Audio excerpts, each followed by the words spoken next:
Shalom dan selamat pagi Bapak, Ibu, saudaraku semua yang dikasihi Tuhan Yesus. Puji Tuhan, hari ini kita bertemu kembali di ibadah raya online Gereja Bethel Indonesia, Jalan Suryo Pranoto 87B. Saya menyambut buat saudara semua yang baru pertama kali mengikuti ibadah online kami.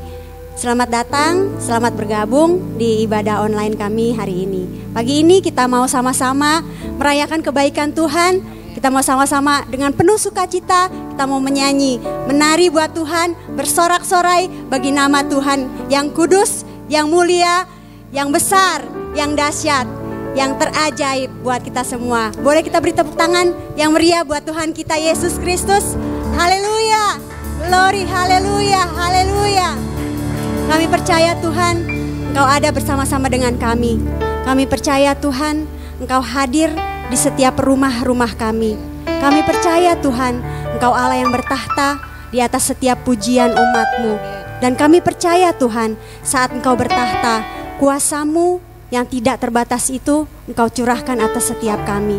Kami yang sakit, kami beroleh kesembuhan. Kami yang susah, kami beroleh penghiburan. Kami yang terikat, kami beroleh kelepasan. Kami beroleh kemenangan yang daripadamu. Kami terima Tuhan, kami terima kuasa-Mu, kami terima kebaikan-Mu, kami terima sukacita-Mu, kami terima Tuhan kekuatan baru yang daripadamu. Kami terima kemenangan yang daripadamu Tuhan. Dan kami ucapkan terima kasih Tuhan, terima kasih Tuhan, terima kasih Tuhan Yesus. Kami siap untuk memberkati Engkau Tuhan dengan setiap pujian kami, sembah kami, syukur kami yang keluar dari hati kami yang sungguh-sungguh mengasihi Engkau. Terima kasih Tuhan, terima kasih. Mari kita semua yang siap untuk memberkati Tuhan dengan pujian yang terbaik. Sama-sama kita mau katakan amin. Amin. Sekali lagi boleh beri tepuk tangan yang meriah bagi Tuhan Yesus Kristus. Haleluya. Kami terima sukacita-Mu Tuhan, sukacita surga yang menjadi kekuatan buat jiwa kita. Haleluya. Sama-sama kita mau tepuk tangan buat Tuhan.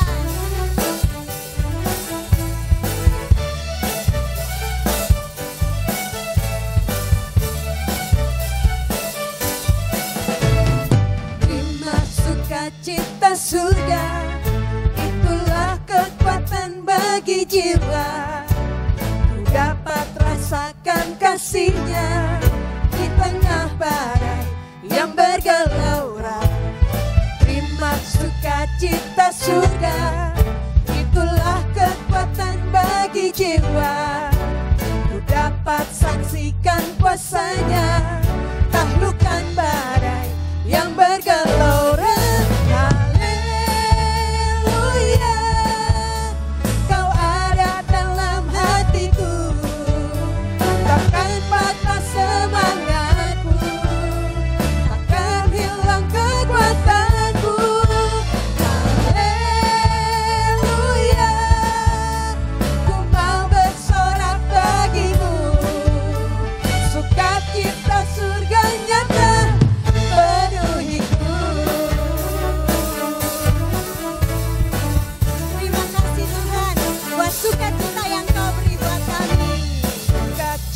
Surga, katakan, itulah kekuatan bagi jiwa. Amin. Ku dapat rasakan kasih-Nya di tengah badai yang bergelora. Terima sukacita surga, itulah kekuatan bagi jiwa. Katakan, ku dapat saksikan kuasa-Nya, taklukkan badai yang bergelora.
Yesus Kristus yang berkuasa, yang hebat, yang ajaib, Dia terdahsyat selama-lamanya.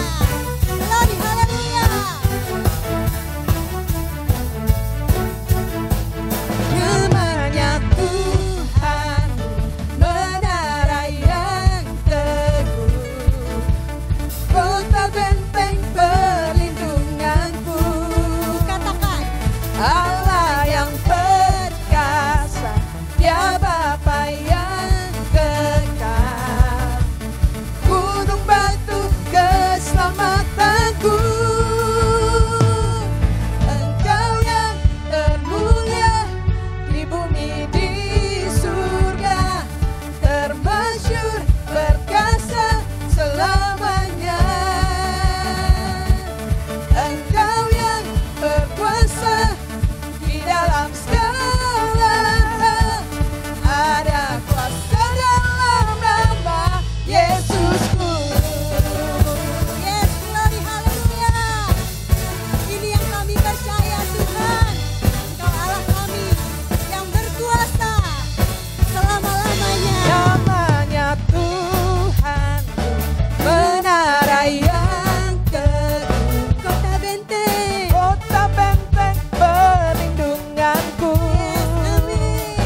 Dialah yang layak terima segala syukur kami Tuhan.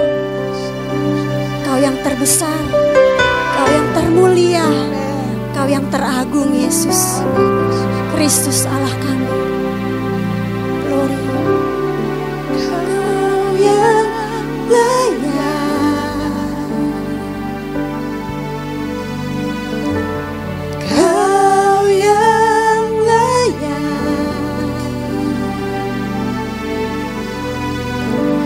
Kau layak disembah di dalam roh dan kebenaran.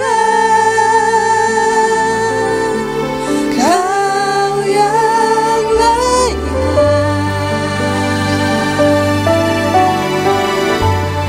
Kau yang layak,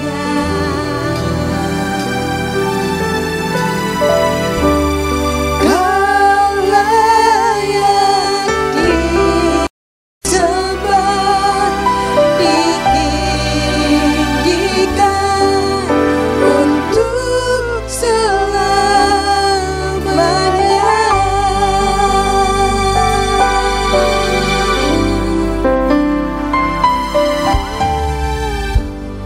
Ku hidup karena anugerah-Mu,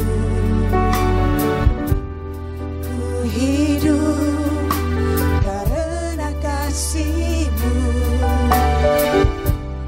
Kaulah sumber kehidupanku.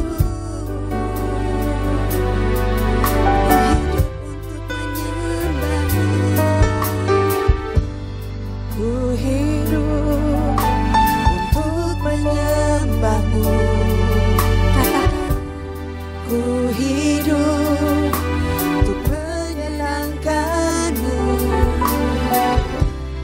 Kaulah pusat penyembahanku. Kau yang layak, Kau yang layak, Kau layak disembah di dalam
Yes, Lord Jesus.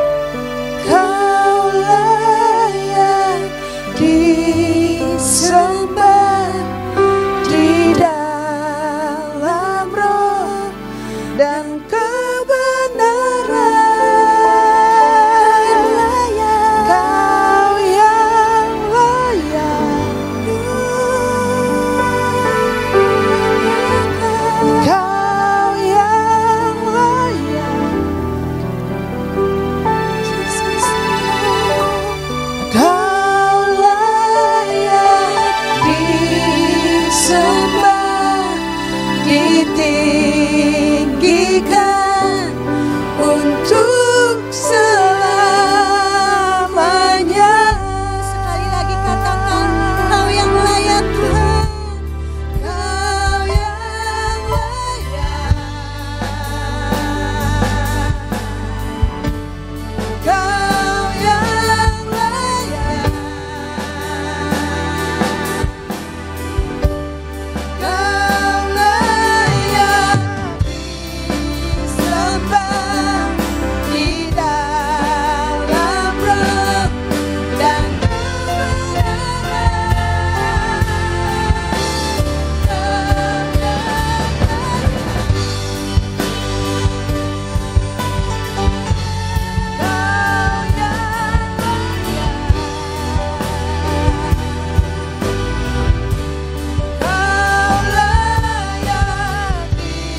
disembah, ditinggikan untuk selamanya.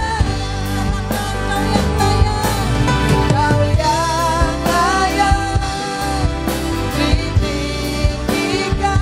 Kau yang layak ditinggikan. Kau yang layak ditinggikan untuk selamanya.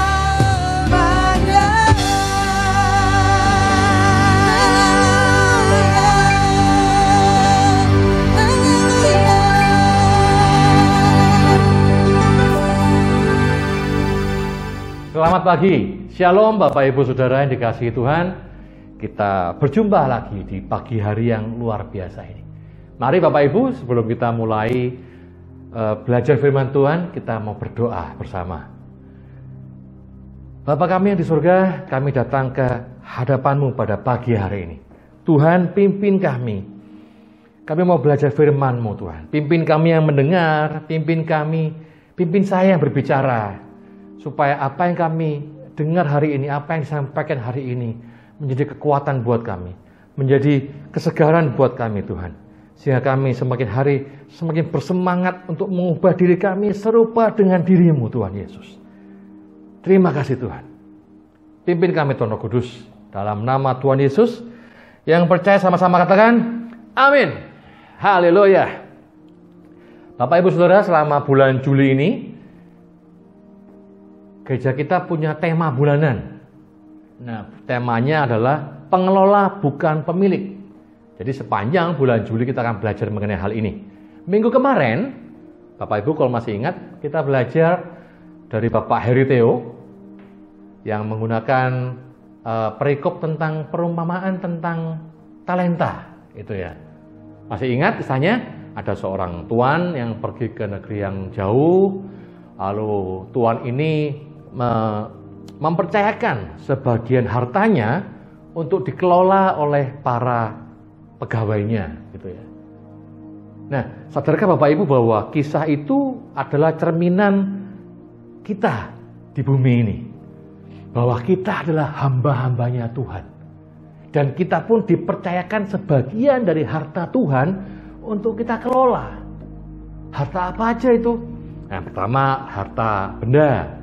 Ya, kekayaan Bapak Ibu, properti, apapun yang kita punya, itu juga milik Tuhan dong. Kita hanya mengelola. Yang kedua apa? Tubuh ini. Loh, tubuh kita pun adalah harta yang Tuhan titipkan buat kita. Karena itu harus dikelola dengan baik kesehatannya. Ya kan, tetap sehat, supaya tetap semangat gitu ya. Yang ketiga apa? Harta intelektual. Wah, kita punya kepandaian, kecerdasan, imajinasi, apalagi kreativitas. Ya, itu juga Tuhan berikan sama kita untuk dikelola dengan baik. Nah, dari kisah perumpamaan itu, Sang Tuhan memberikan nominal yang berbeda untuk tiap-tiap orang. Iya kan, masih ingat ya? Ada yang 5, ada yang 2, ada yang 1. Nah, sama juga kayak kehidupan kita kan. Apa yang saya bisa tentu beda dengan apa yang saudara bisa. Ada orang yang punya banyak kebisaan, punya banyak kemampuan. Bisa nyanyi, bisa main musik, jago matematika pula. Ya. Terus ada yang udah fales suaranya, main musik juga nggak bisa, matematika juga nggak bisa, tapi dia jago melukis. Oh ya kan? Setiap orang punya talenta yang berbeda, punya kemampuan yang berbeda. Dan ada yang banyak, ada yang sedikit. Betul ya? Tapi seringkali orang yang punya sedikit kemampuan suka iri hati sama orang yang punya lebih kemampuannya. Nah, tema kita, subtema kita pada hari Minggu ini adalah soal iri hati. Ya, tema yang sudah biasa sebetulnya iri hati ya. Yang pasti jawabannya adalah tidak boleh iri hati. Ya. Tapi mari kita belajar hari ini. Kenapa kita nggak boleh iri hati? Nah, dari kisah tadi, Sang Tuhan memberikan 5 talenta, 2 talenta, 1 talenta. Juga pada kita, Allah Bapa memberikan ada yang kebisaan banyak, ada yang kebisaan sedikit. Itu sebetulnya ada jawabannya. Jawabannya adalah Tuhan memberikan sesuai kemampuan kita, sesuai kesanggupan kita. Kadang-kadang kita belum siap untuk dapat 5 talenta. Makanya Tuhan kasih 2 dulu. Atau kita belum sanggup punya 2 talenta. Tuhan kasih 1 dulu. Kalau 1 kita bisa kelola dengan baik, nanti juga jadi 2. Begitu kan? Iya kan? Saya punya keponakan dulu, dia pengen banget belajar. Awalnya dia main apa ya? Main gitar kalau nggak salah. Setelah dia bisa gitar, dia main piano. Atau kebalik ya, kayaknya piano dulu, baru gitar. Terus belajar bass, terus belajar drum, terus biola. Jadi banyak misalnya. Tapi awalnya cuma baru belajar main piano dulu. Selalu ada 1 dulu, baru banyak gitu ya. Jadi sebetulnya orang nggak boleh iri dengan seseorang yang punya banyak kemampuan. Jangan-jangan dia punya 1, kalau dikembangkan juga jadi banyak juga. Jadi ya intinya nggak boleh iri hati sih. Tapi mau belajar apa lagi? Kadang-kadang begini, konsep iri hati itu masih agak nggak jelas gitu ya kadang-kadang ya. Contoh begini nih, saya jadi teringat kisah ini. Jadi waktu saya masih lajang, saya belum menikah, ya 18 atau 20 tahun yang lalu, itu saya tinggal di Jawa Timur waktu itu, belum di Jakarta.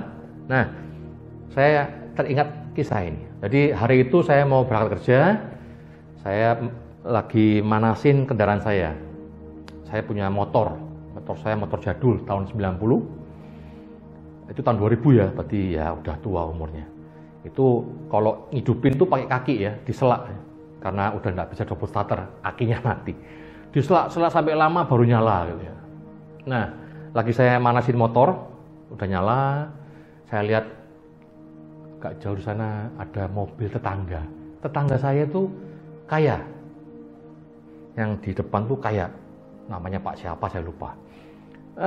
Dia kaya, saudara. Mobilnya mobil mewah, rumahnya besar. Dan orangnya sangat baik. Sangat baik. Royal juga. Jadi kalau ada sumbangan-sumbangan tuh dia gampang sekali keluar duitnya. Lagi saya manasin motor tuh sambil tren gitu ya, manasin motor. Sekilas muncul spontan dalam hati saya ngomong gini, Tuhan, kapan ya bisa kaya seperti orang itu? Aku ini anakmu loh Tuhan. motorku butut, udah tua. Dia bukan anakmu loh Tuhan. Tapi kayaknya kayak gitu. Minta ampun, tajir. Kata-kata yang spontan itu menunjukkan level kedewasaan saya. Aduh, kacau emang dulu ya. Tapi kadang-kadang yang spontan itulah yang menunjukkan kejujuran hati.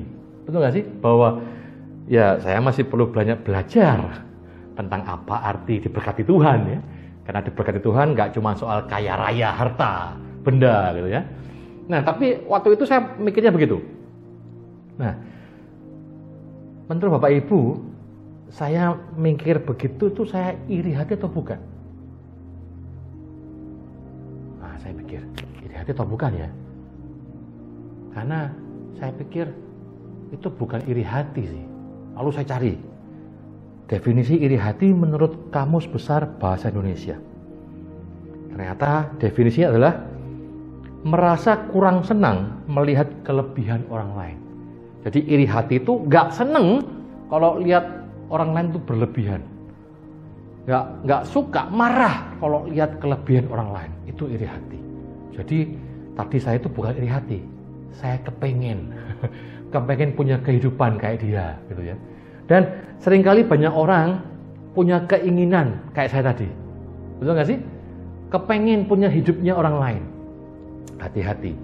Memang awalnya bukan iri hati, cuma kepengen. Tapi lama-lama kalau dipelihara kepengen ini, lalu jadi obsesi, lama-lama jadi iri hati. Lama-lama lihat orang kaya, songong, gitu ya. Jadi ke arah iri hati. Tapi mari kita mau belajar konsep iri hati dengan lebih jelas lagi.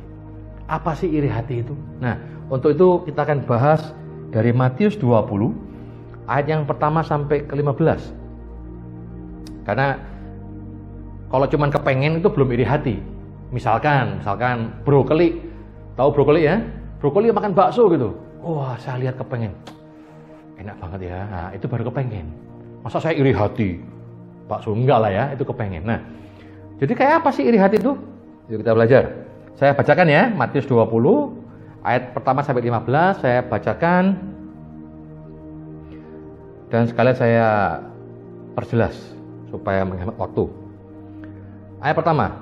Adapun hal kerajaan sorga sama seperti seorang tuan rumah yang pagi-pagi benar keluar mencari pekerja-pekerja untuk kebun anggur. Dia ada seorang tuan, pagi-pagi dia keluar mencari pekerja untuk ngerjain kebun anggurnya. Ayat 2. Setelah ia sepakat, jadi dia nemu pekerja itu ya, dia nemu para pekerja itu, lalu tuan ini sepakat dengan para pekerja itu mengenai upah. Upahnya sedinar sehari. Setelah sepakat, mungkin tawar-tawar yang kali ya. Setelah sepakat, ia menyuruh mereka ke kebun anggurnya. Oke, deal ya. Yang pagi-pagi benar, upahnya sedinar sehari. Ayat yang ketiga. Kira-kira pukul 9 pagi ia keluar pula. Dan dilihatnya ada lagi orang-orang lain menganggur di pasar. Katanya pada mereka, pergi jugalah kamu ke kebun anggurku. Dan apa yang pantas akan kuberikan kepadamu.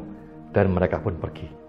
Yang kedua ini, sang tuan tidak membahas soal nominal, ya kan? Cuma ngomong apa yang pantas akan kuberikan padamu. Lalu ayat 5, kira-kira pukul 12 dan pukul 3 petang, ia keluar pula dan melakukan melakukan hal yang sama kayak tadi.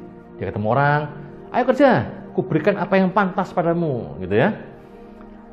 Terus ayat ke-6, kira-kira pukul 5 petang, ia keluar lagi dan mendapati orang-orang lain pula. Lalu katanya kepada mereka, mengapa kamu menganggur saja di sini sepanjang hari? Kata mereka kepadanya, karena tidak ada orang mengupah kami. Katanya pada mereka, pergi jugalah kamu ke kebun anggurku.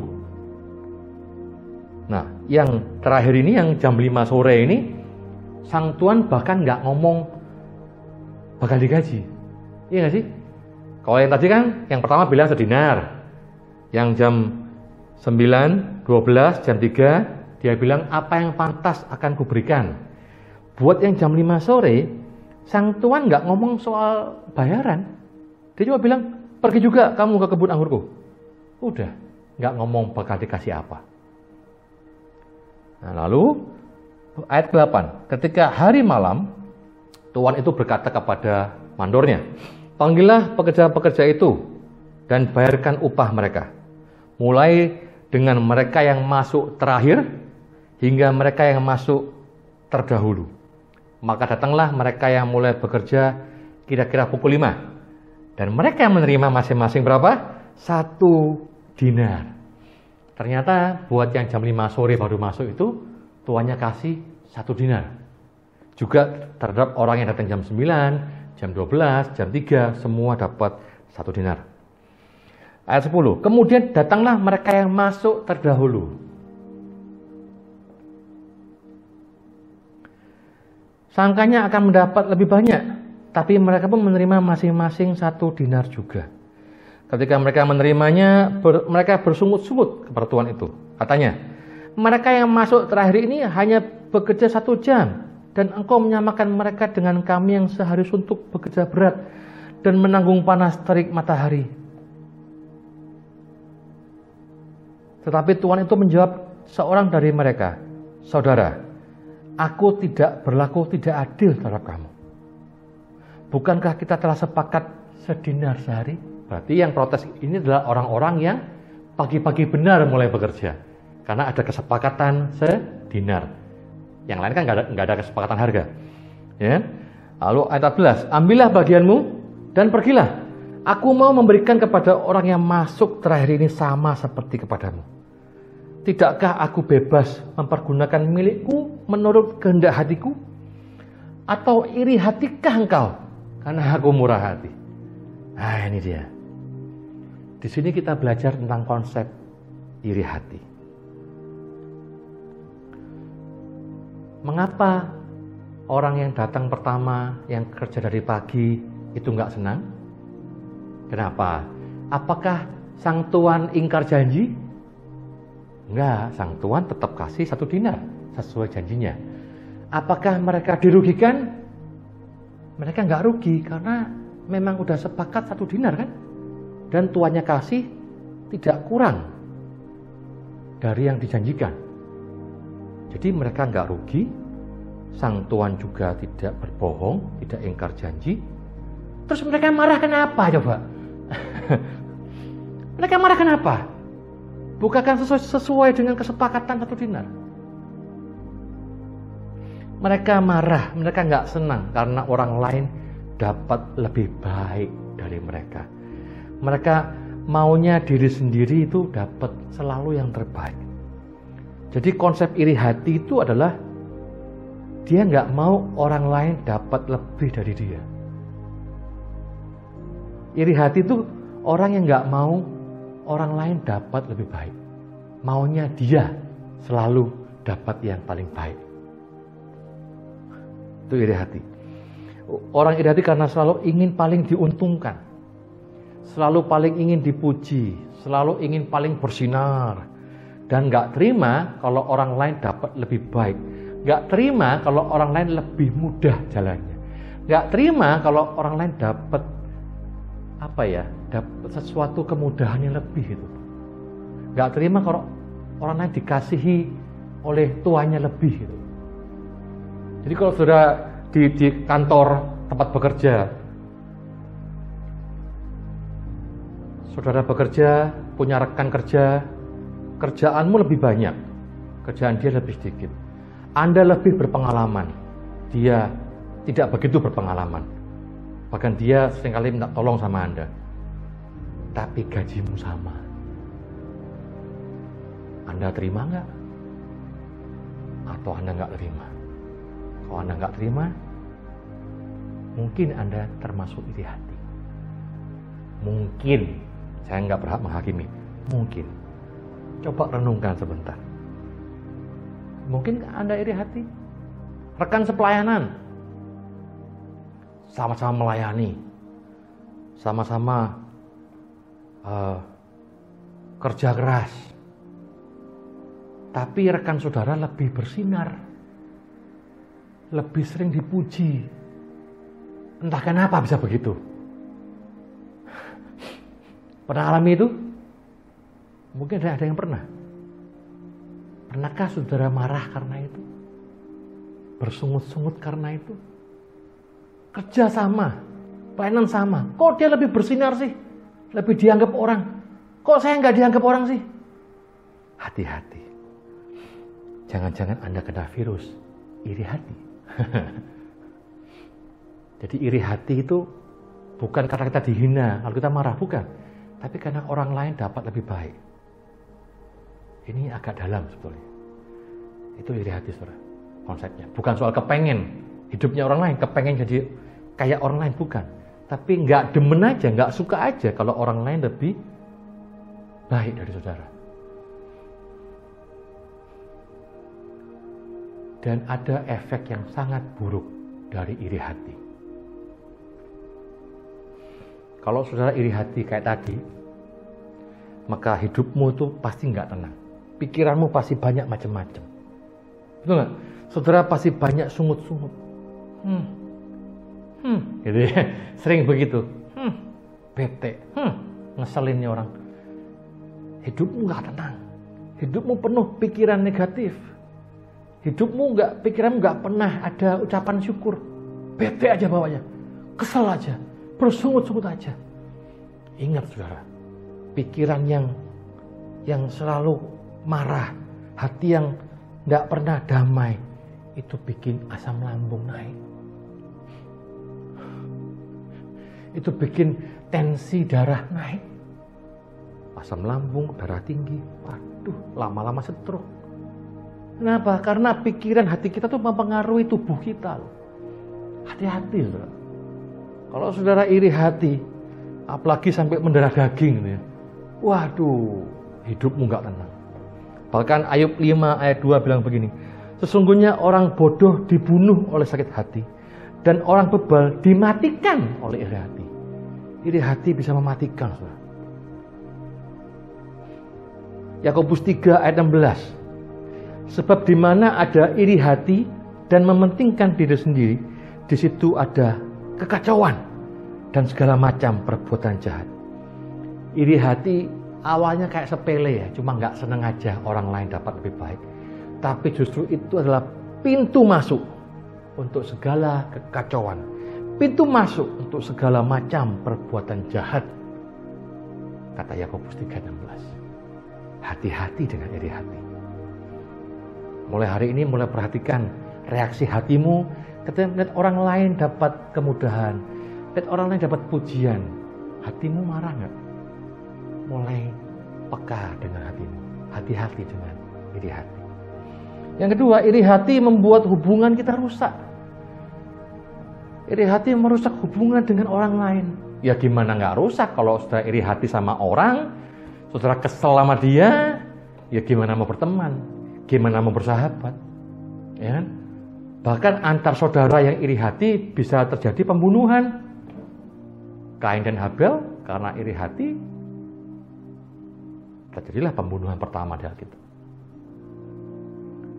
Saul dan Daud cuma gara-gara para wanita bernyanyi berbalas-balasan. Saul beribu-ribu, Daud berlaksa-laksa. Lebih banyak Daud ya, mengalahkan musuhnya gitu ya. Jadi iri hati, jadi berantem sama Daud. Padahal Daud menantunya. Iri hati merusak hubungan. Kalau saudara punya hubungan rusak dengan orang lain, coba ingat-ingat, apakah karena iri hati? Kalau iya, benahi saudara. Jangan biarkan itu berlarut-larut. Yang ketiga, iri hati itu membuat kita jauh dari Tuhan.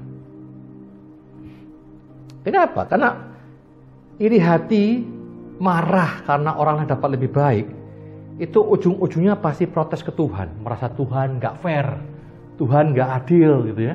Tuhan lebih sayang dia, Tuhan gak sayang saya. Ya pasti jadi menjauh dari Tuhan dong. Merasa Tuhan tidak adil. Jelek kan efeknya iri hati? Makanya jangan iri hati. Lo caranya piye? Caranya gimana supaya kita bisa mengatasi yang namanya iri hati ini? Caranya gimana supaya kita nggak gampang iri hati?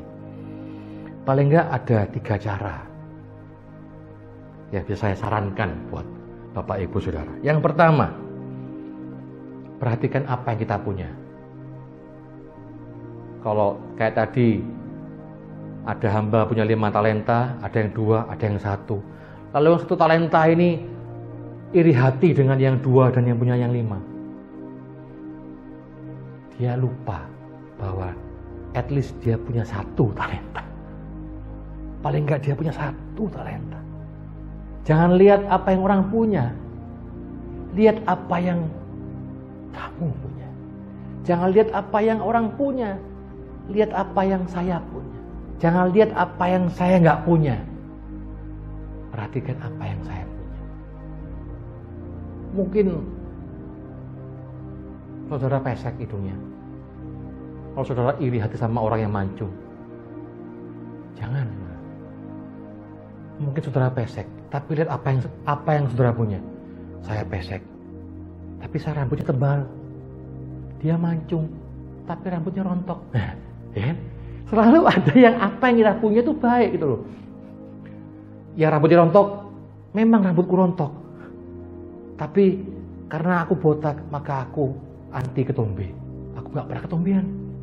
Gitu ya. Aku hemat sampo.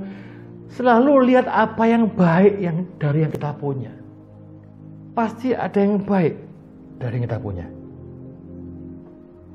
Amin. Saya punya seorang sahabat yang sudah meninggal, namanya Ruth. Mungkin beberapa sering dengar ya, saya bahas soal Ruth. Sahabat saya ini punya kelainan ginjal, sehingga ginjalnya tidak bertumbuh ketika dia SMA. Lalu singkat cerita, dia jadi gagal ginjal dan harus cuci darah sampai belasan tahun. Dan satu mukjizat, orang bisa cuci darah sampai belasan tahun. Kalau nggak salah terakhir tuh udah mau 20 tahun kalau nggak salah dia cuci darah. Nah, dia pernah cerita pada saya.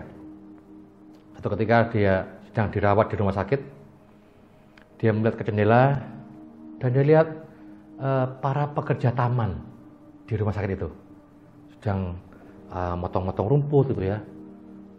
Dia bilang gini, saya lihat mereka bekerja dengan sangat baik. Mereka keringetan di tengah panas. Mereka bisa angkat barang berat-berat. Tahukah saudara, dia bilang begini, itu kemewahan yang luar biasa buat saya. Kenapa? Karena dia dengan kondisi cuci darah yang belasan tahun, dia nggak bisa angkat berat, dia nggak bisa aktivitas dengan baik, tubuhnya sangat lemah. Bahkan dia kesandung jatuh sedikit bisa patah tulang, karena tulangnya semua keropos. Saya bisa bayangkan bahwa orang-orang pekerja taman itu belum tentu mensyukuri hidupnya seperti si Ruth ini.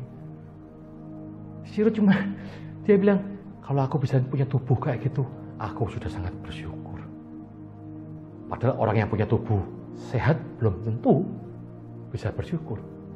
Karena itu, mari lihat apa yang kita punya.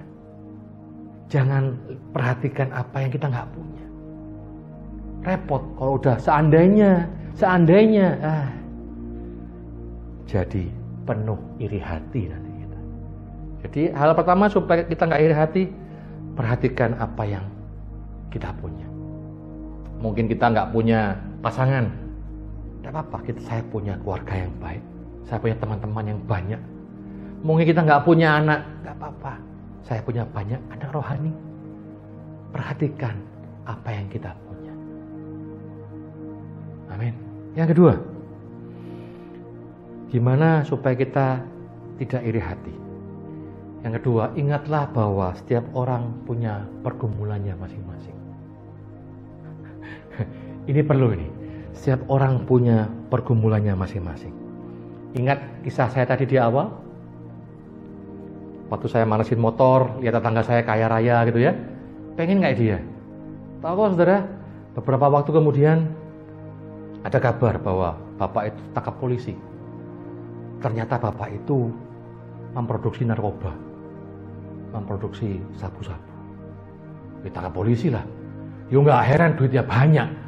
Ternyata istrinya yang masih muda dan cantik itu bukan istri yang sebenarnya pula. Waduh. Lihatlah bahwa setiap orang nggak seindah yang kita bayangkan gitu ya. Saya mikir, waduh Tuhan, kalau saya kayak itu Bapak, kacau saya hidupnya. Nggak deh, saya nggak apa-apa deh punya motor yang butut itu aja. Daripada tangkap polisi masuk penjara ya, ruwet juga hidupnya ya. Setiap orang punya pergumulannya masing-masing. Kalau kita bisa iri lihat orang yang punya kemudahan-kemudahan, belum tentu kalau kita di posisi dia, kita bisa menikmati kemudahan itu. Karena setiap orang punya pergumulannya masing-masing. Amin. Jangan pernah iri hati dengan orang yang punya kekayaan lebih. Belum tentu dia bahagia. Jangan-jangan tuh orang malah iri sama saudara. Ada loh orang-orang kaya yang punya banyak uang, dia iri dengan orang-orang yang tinggal di desa yang hidup sederhana, petani. Kenapa? Petani dia sibuk bekerja, habis bekerja dia capek, pulang ladang dia makan, dia tidur dengan pulas.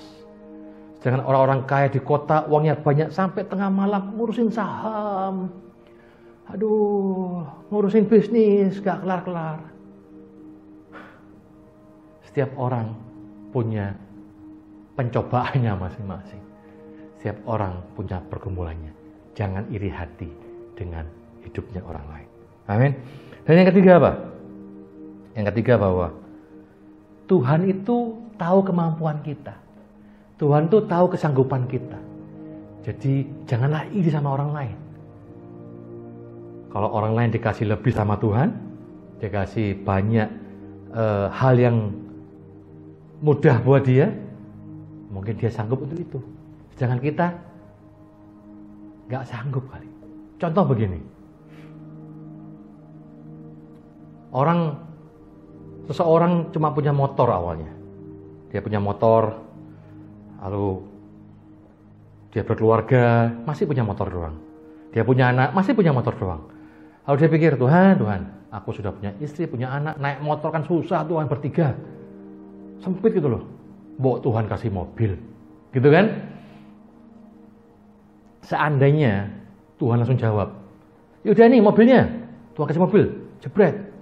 Dikasih mobil apa misalnya? Innova terbaru. Wah. Pasti ini orang bersukacita. Oh puji Tuhan, doaku dijawab Tuhan. Aku punya mobil. Percayalah, setelah dia punya mobil, dia akan berasa dia nggak sanggup punya mobil. Kenapa? Karena mobil itu pajaknya mahal. Motor pajaknya berapa? Paling 300.000, 200.000, 500.000. Mobil itu jutaan pajaknya, STNK-nya kan. Kedua, bensinnya mahal. Kalau dia naik motor dulu, beli pakai Pertamax Turbo, 50.000 udah tumpah-tumpah tuh tangki bensinnya. Begitu beli mobil, 50.000. Ya ampun, masih kosong tangkinya. Makanya Tuhan itu berikan pada kita sesuai kesanggupan kita. Ya kalau belum sanggup, ya sabar aja. Daripada dikasih Tuhan, talentanya kita belum sanggup, malah jadi bumerang buat kita sendiri. Ya, Tuhan tuh adil, Tuhan tuh baik. Percayalah itu dan jangan iri sama orang lain. Pada satu saat Yohanes Pembaptis disamperin oleh murid-muridnya. Ini ayat terakhir saya sudah mau selesai. Yohanes 3 ayat 26. Gini, latar belakangnya begini. Latar belakangnya murid-muridnya Yohanes Pembaptis datang pada Yohanes Pembaptis. Mereka iri gitu ya.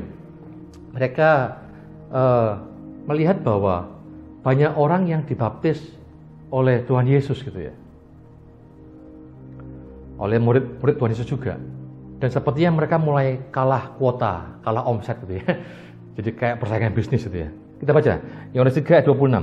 Lalu mereka datang kepada Yohanes dan berkata kepadanya, Rabi, orang yang bersama dengan engkau di seberang sungai Yordan, dan yang tentang dia engkau telah memberi kesaksian, ia membaptis juga, dan semua orang pergi kepadanya. Wah, ya. Murid Yohanes kayak merasa ada saingan nih Rabi.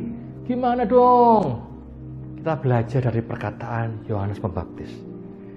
Yohanes bilang begini, ayat 27. Tidak ada seorang pun yang dapat mengambil sesuatu bagi dirinya kalau tidak dikaruniakan kepadanya dari surga. Amin. Jangan iri sama orang lain, saudara.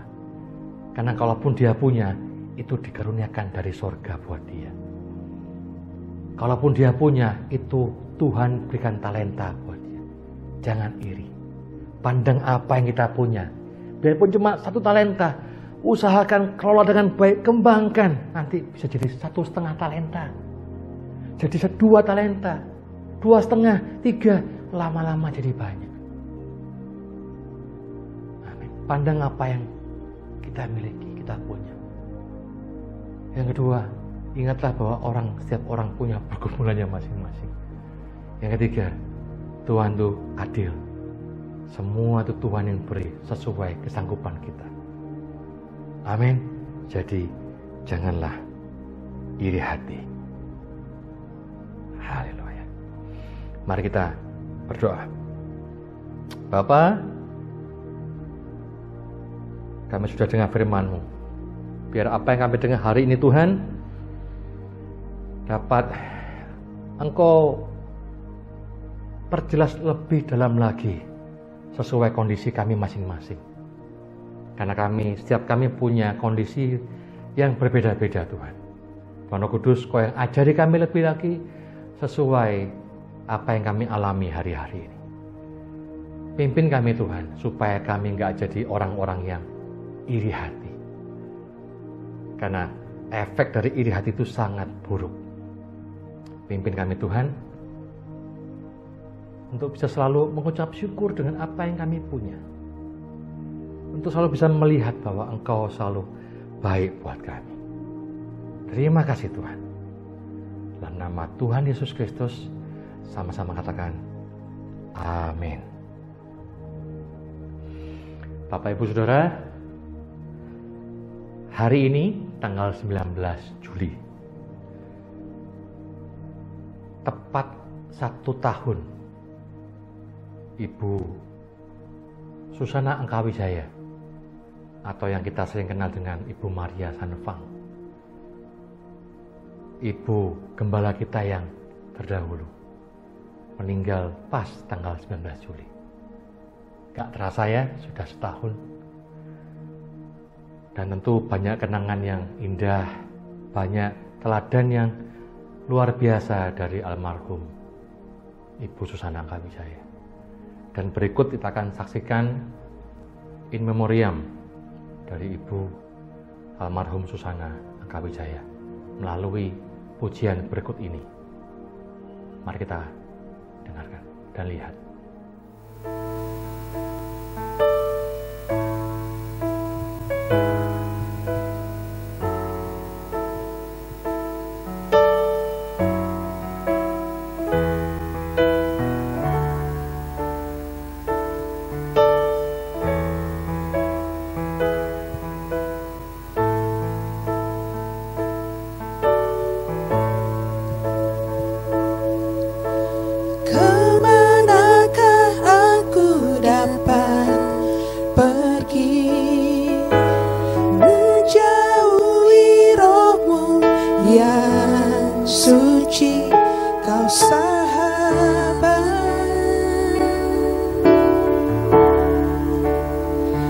Dan kau dekat,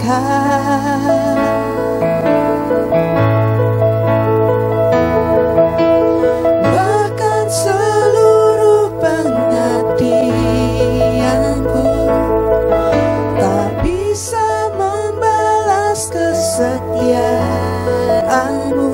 Sungguh mulia dan berharga.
kemuliaan-Mu sungguh mulia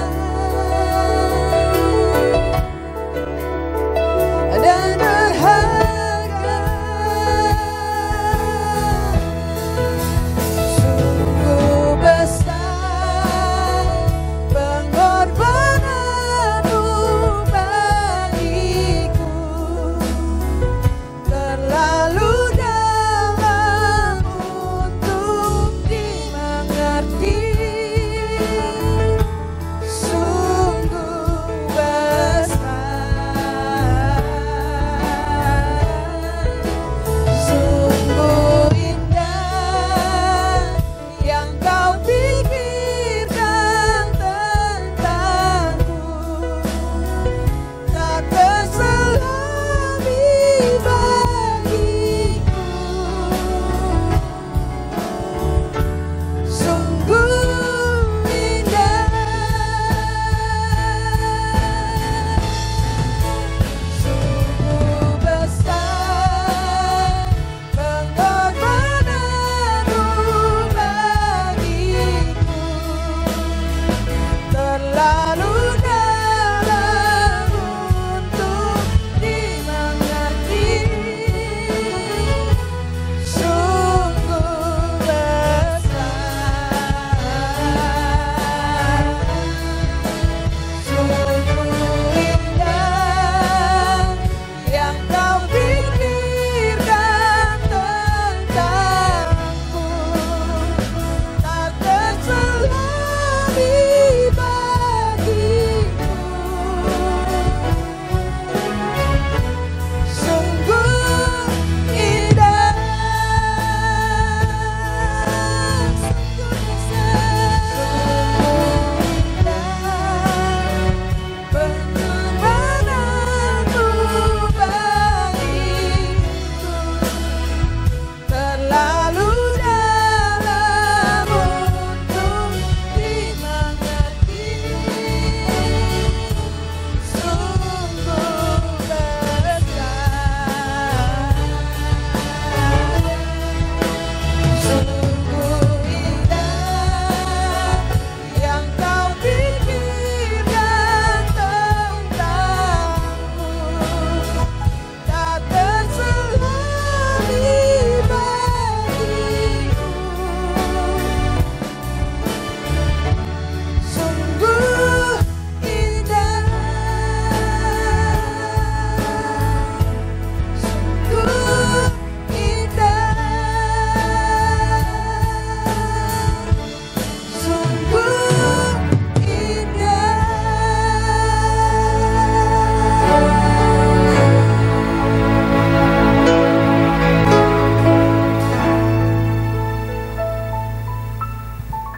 Shalom saudara, saya percaya kita telah diberkati pada pagi hari ini lewat kebenaran firman Tuhan dan puji-pujian serta penyembahan kepada Dia. Mari kita mau akhiri ibadah kita pada pagi ini. Kita mau berdoa terlebih dulu. Kita tundukkan kepala bersama-sama. Mari kita berdoa. Terima kasih Bapak buat ibadah hari ini kami telah diberkati. Engkau pakai lebih heran lagi di dalam urapan yang baru untuk Bapak Denny Budianto yang telah menyampaikan akan isi hati-Mu. Kami percaya Tuhan Engkau memakai lebih lagi dan berkati kesehatan dan pelayanannya. Tuhan terima kasih untuk kebenaran firman-Mu.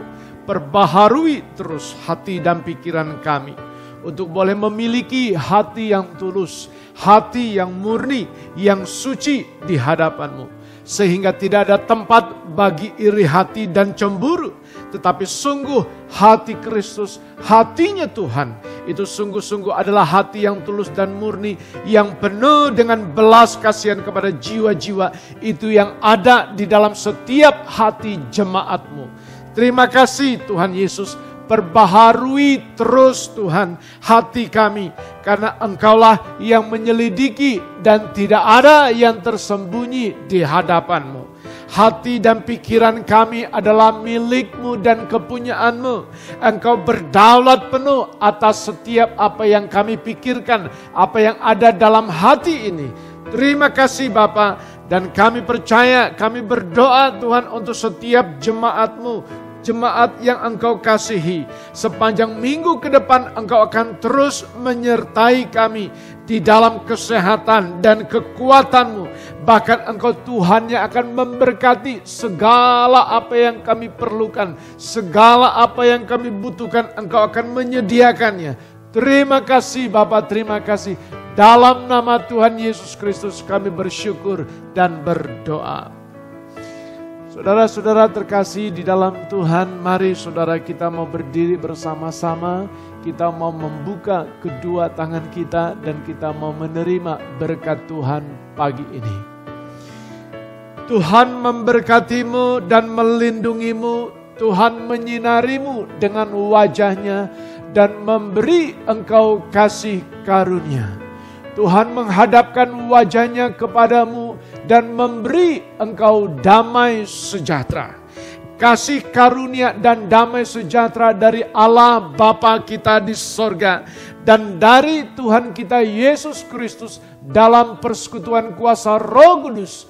Menyertai saudara sekalian pada pagi hari ini. Sampai selama-lamanya Tuhan Yesus datang kembali. Haleluya. Kita yang percaya sama-sama berkata, amin.